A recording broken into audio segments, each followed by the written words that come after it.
এই যে আজকের খাবার চিংড়ি মাছের পোলাও আর একটা মিক্স ভেজ আর হচ্ছে মাছ, রুই মাছ, ভেন্ডি সিদ্ধ, একটা শাক আর স্যালাড। তো অ্যাজ ইউজুয়াল আমি প্রথমে স্যালাডগুলো খাবো, তার মানে অ্যালকালাইন ফুড, তারপরে এই ভেন্ডি শাকটা খাবো, আর তার মাছ খাবো, সবজি খাবো, লাস্টে পোলাও খাবো।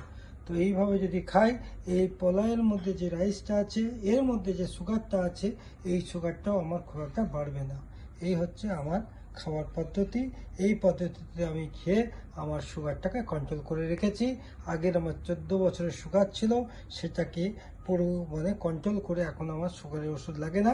হ্যাঁ, আগে আমি রাইসটাও খেতাম না, এখন যেহেতু অনেক দিন আমি মেনটেন করেছি, আমার সুগার মানে একদম মানে হচ্ছে 90 to 105-এর মধ্যে থাকে।